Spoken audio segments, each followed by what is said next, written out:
So hello everybody, namaste. Welcome back to my YouTube channel Job and Scholar. I am Dr. Kamika Chaudhary and I am an assistant professor in a government PG college. So इस channel पे मैं आपको job related जितनी भी vacancies आती हैं उनकी information देने की कोशिश करती हूँ एंड आपको साथ ही साथ में बताती हूँ कि क्या क्या एलिजिबिलिटी कंडीशंस हैं जिनके साथ में आप कोई भी गवर्नमेंट जॉब पा सकते हैं। आज की वीडियो में हम बात करेंगे असिस्टेंट एडमिनिस्ट्रेटिव ऑफिसर की वैकेंसी जो कि आई है गवर्नमेंट ऑर्गेनाइजेशन में। वो गवर्नमेंट ऑर्गेनाइजेशन है आपकी LIC, that is life insurance corporation of India. ठीक है, LIC के बारे में मुझे लगता है कि किसी को भी कुछ भी बताने की ज़रूरत नहीं है। एवरीबडी नोज कि कितनी ह्यूज ऑर्गेनाइजेशन है और एक कितनी प्रोमिनेंट ऑर्गेनाइजेशन है जिसके बारे में हर किसी को पता है। तो LIC ने वैकेंसीज निकाली है असिस्टेंट एडमिनिस्ट्रेटिव ऑफिसर की। अभी हम चेक करेंगे कि कौन कौन वो लोग हैं जो कि इन 350 वैकेंसीज में अप्लाई करने के लिए एंड उस कंपटीशन में फाइट आउट करने के लिए एलिजिबल हैं। क्या क्या आपका एज क्राइटेरिया है, क्या क्या आपका क्वालिफिकेशन क्राइटेरिया है, क्या सिलेक्शन प्रोसीजर है, कितनी फीस होगी and so on. And with in 5 to 7 minutes I will try my level best कि मैं आपको इस वैकेंसी के बारे में जितने भी इंपॉर्टेंट इन्फॉर्मेशन है वो देने में सक्सेसफुल रहूं। चलिए तो शुरू करते हैं। सबसे पहले मैंने बता दिया है कि आपकी जो वैकेंसीज आई हैं LIC की तरफ से आई हैं। पोस्ट का नाम है असिस्टेंट एडमिनिस्ट्रेटिव ऑफिसर की पोस्ट। नंबर ऑफ वैकेंसीज आपकी 350 वैकेंसीज हैं जिनका पूरा रिजर्वेशन बेसिस पे बाइफर्केशन किया गया है एंड उसे एक टेबल में प्रेजेंट किया है into the advertisement and I will put that table यहाँ पे कहीं पे इन द स्क्रीनशॉट। तो प्लीज चेक कर लेना कि आपकी SC की कितनी वैकेंसी है, ST की कितनी है, PWBD की कितनी है, जनरल कैटेगरी में कितनी वैकेंसीज हैं एंड कुछ बैकलॉग वैकेंसीज भी हैं जो आपकी इसी वाले एडवर्टाइजमेंट में एड ऑन की गई हैं। तो ये है आपकी 350 वैकेंसीज जिनके लिए आपका एज क्राइटेरिया रखा गया है 21 ईयर्स से लेके मैक्सिमम 30 ईयर्स। कितना बोला? 21 ईयर्स से लेके maximum 30 years and maximum 30 years count करने की जो आपका डेट है वो डेट है आपकी that is your 1/8/2025। Age criteria में यही बात कर लेते हैं कि इस मैक्सिमम एज में जो लोग रिजर्वेशन कैटेगरी में फॉल इन करेंगे, फॉर एग्जाम्पल कैंडिडेट बिलोंग करता है OBC कैटेगरी से, तो OBC कैटेगरी वालों को आपका 3 ईयर्स का एज रिलैक्सेशन दिया जाएगा। सिमिलरली SC ST कैटेगरी वालों को आपका 5 ईयर्स का एज रिलैक्सेशन दिया जाएगा एंड सो ऑन। तो अगर आप किसी भी कैटेगरी से बिलोंग करते हैं तो आपका जो रिजर्वेशन है that is according to the central government rules and regulations. वो आपको नहीं भी पता है तो जब आप पूरा का पूरा एडवर्टाइजमेंट चेक करेंगे तो आपको वो सारा एज का रिलैक्सेशन उस एडवर्टाइजमेंट में बहुत अच्छे से नजर आ जाएगा। तो आप प्लीज चेक कर सकते हैं जो लोग 30 ईयर से ऊपर हैं वो लोग भी, एंड वो लोग तभी चेक करें एज क्राइटेरिया जब वो किसी भी रिजर्वेशन कैटेगरी होता है उसमें फॉलो इन करते हैं। ठीक है, उसके बाद हम बात करेंगे कि इंपॉर्टेंट डेट्स क्या क्या है। तो इंपॉर्टेंट डेट्स में नोटिफिकेशन आपका 16 अगस्त को रिलीज किया गया है and last date to fill the application form है आपकी 8 सितंबर 2025। पुट द रिमाइंडर अलार्म जो भी आपके फोन में है वो लगा लीजिए जिससे कि आपको याद आ जाए कि आप इस इंपॉर्टेंट वैकेंसी को मिस आउट ना करें एंड 8 सितंबर 2025 से आपको याद आ जाए एंड आप इस फॉर्म को जरूर फिल कर सके। उसके बाद में जो और इम्पॉर्टेंट डेट्स हैं वो इम्पॉर्टेंट डेट्स हैं आपकी प्री एग्जाम की date and the main examination की डेट, वो भी ऑलरेडी आपकी डिक्लेयर्ड है। तो प्री एग्जामिनेशन आपका 3 अक्टूबर 2025 को कंडक्ट कराया जाएगा एंड ऑलमोस्ट एक महीने बाद यानी कि 8 नवंबर 2025 को आपका मेंस का एग्जामिनेशन कंडक्ट कराया जाएगा। तो ये वाली भी कुछ बहुत इंपॉर्टेंट डेट्स हैं जिसमें आपका प्री की डेट, आपकी मेंस की डेट, आपका ऑनलाइन एप्लीकेशन फॉर्म स्टार्ट होने की date and the last date to fill up the application form.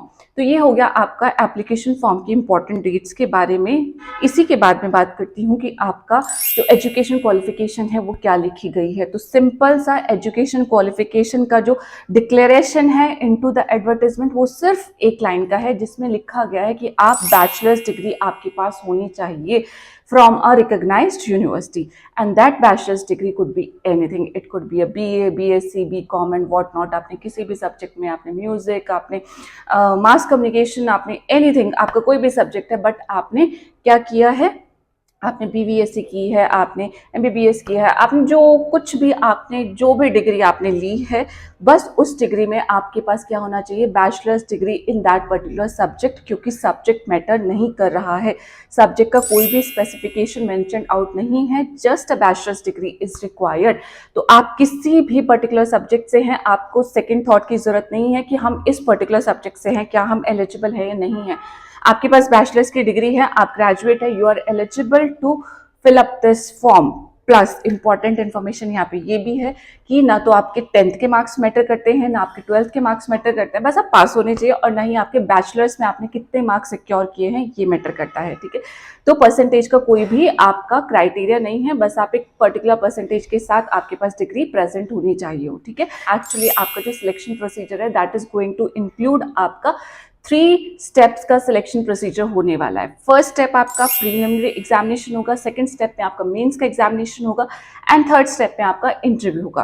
Preliminary examination आपका सिर्फ क्वालिफाइंग नेचर का होगा, मेरिट लिस्ट बनाने के लिए सिर्फ मेंस एग्जामिनेशन के आपके मार्क्स को इंक्लूड किया जाएगा, एंड लास्ट में आपका एक इंटरव्यू होगा। इंटरव्यू में आपको 50% मार्क्स कम से कम सिक्योर करने होते हैं, but I would just say कि आप मेंस में जो आपका फाइनल लिस्ट में जिसमें आपके मार्क्स इंक्लूड होंगे, वहां पे आप इतना अच्छा स्कोर करें कि अगर इंटरव्यू में थोड़ा बहुत मार्क्स कम भी रह जाते हैं तो वो आप क्या कर सके, कोप अप कर सकें। So this was the selection procedure. बात कर लेते हैं कि प्री में आपका क्या क्या सिलेबस आएगा, मेंस में आपका क्या क्या सिलेबस आएगा, एंड आपका कोई डिस्क्रिप्टिव पेपर भी होगा या नहीं होगा। तो प्री के सिलेबस में आप लोगों के पास में 3 सेक्शंस आएंगे। आपके पास रीजनिंग आएगा, आपके पास क्वांटिटेटिव एप्टीट्यूड आएगा, एंड आपके पास तीसरा पेपर आएगा इंग्लिश का पेपर। टोटल 100 क्वेश्चंस आएंगे, प्लस आपको 1 घंटे का टाइम इसमें दिया जाएगा। तो कम से कम आपको इस पेपर को क्वालिफाई करने की प्रैक्टिस कर लेनी चाहिए। नेक्स्ट हम बात करेंगे आपका मेंस के एग्जामिनेशन में क्या क्या आएगा। तो मेंस के एग्जामिनेशन में आपका 2 सेक्शन होंगे। एक सेक्शन में आपका मल्टीपल चॉइस क्वेश्चंस आएंगे, और एक पेपर आपका होगा जो कि होगा डिस्क्रिप्टिव पेपर। तो डिस्क्रिप्टिव पेपर आपका इंग्लिश का पेपर होगा। तो इंग्लिश में आपका ईमेल लिखना, रिपोर्ट लिखना, एप्लीकेशन लिखना, प्रेस से राइटिंग लिखना या कम्युनिकेशन, ये सारा आपका मेंशन्ड आउट है। तो आप उन पर्टिकुलर टॉपिक्स की प्रैक्टिस करके जाएंगे। आपका जो डिस्क्रिप्टिव पेपर है वो भी आपका कंप्यूटर बेस्ड पेपर ही होगा, यानी कि आपको कंप्यूटर पर टाइप करने की स्पीड भी अपनी उसकी प्रैक्टिस भी आपको करनी पड़ेगी, ठीक है। प्लस जो मेंस में आपका ऑब्जेक्टिव टाइप का पेपर होगा, उसमें आपको ये सारे सब्जेक्ट से जिनकी तैयारी करनी पड़ेगी, जो आपका मल्टीपल चॉइस क्वेश्चन इसमें आने वाले हैं। आपके मल्टीपल चॉइस क्वेश्चन किस में आएंगे, रीजनिंग में आएंगे, general knowledge and current affairs में आएंगे। उसी के साथ साथ में आपका इंश्योरेंस से रिलेटेड जितने भी नॉलेज होती है, basic knowledge of the insurance, उसके क्वेश्चन आएंगे। प्लस आपका डेटा इंटरप्रिटेशन एंड एनालिसिस के क्वेश्चन भी इसमें आएंगे। तो क्वांट में से आपको specifically data interpretation and analysis की तैयारी इसमें करके जानी है, ठीक है। आपका टोटल होगा 300 मार्क्स का पेपर, जिसमें आपका 2 घंटे का टाइम दिया जाएगा, एंड हर सेक्शन वाइज आपका टाइम डिवाइड होगा कि अगर आपका रीजनिंग का पेपर है तो उसमें उस सेक्शन के लिए आपको इतना ही अलॉटेड टाइम है जिसमें आपको रीजनिंग के सारे क्वेश्चन सॉल्व करने हैं। सिमिलरली जब आप डेटा इंटरप्रिटेशन एंड एनालिसिस के पेपर में आपको 40 मिनट्स का टाइम दिया जाएगा। तो this is how the entire selection procedure is going to be. जब आपका मेंस का रिजल्ट आ जाएगा, एक मेरिट लिस्ट बनाई जाएगी, एंड उस मेरिट लिस्ट में जो भी लोग ऊपर होंगे उन लोगों को फाइनली इंटरव्यू के लिए कॉल किया जाएगा, एंड मेरिट लिस्ट जो फाइनल मेरिट लिस्ट होगी मेंस प्लस इंटरव्यू के मार्क्स को कंबाइन करके, then that merit list is going to be prepared, and then the 350 candidates are going to be selected for the position of the assistant administrative officer. Now we are going to talk about कि आपकी salary कितनी रखी गई है इसमें। तो salary जो है आपकी 1,20,000 रुपए की सैलरी आपकी होगी अगर आपको पोस्टिंग मिलती है किसी भी क्लास ए सिटी में, ठीक है। अगर आप क्लास ए सिटी यानी कि आपकी जितनी भी मेट्रो सिटीज होती हैं, आपकी दिल्ली, मुंबई, आपकी Kolkata and so on, metro cities की लिस्ट आप देख लेना, वहाँ पे अगर आपको पोस्टिंग मिलेगी तो बहुत अच्छी सैलरी है, which is your 1,20,000 rupees in a government organisation. अगर आप लोगों को क्लास ए सिटी नहीं मिलती है तो हम डिडक्ट कर सकते हैं, क्योंकि मैक्सिमम जो डिफरेंस आपका क्रिएट करता है class A and class B city में, that is your HRA which cost you around 6,000 से 8,000 रुपए का इतना मैक्सिमम डिफरेंस इसमें आता है। वो आप क्या कर सकते हैं, माइनस कर सकते हैं। तो अगर आप लोगों को क्लास बी सिटी भी मिलती है तो उस केस में भी आपकी सैलरी 1,18,000 तक जाएगी ही जाएगी।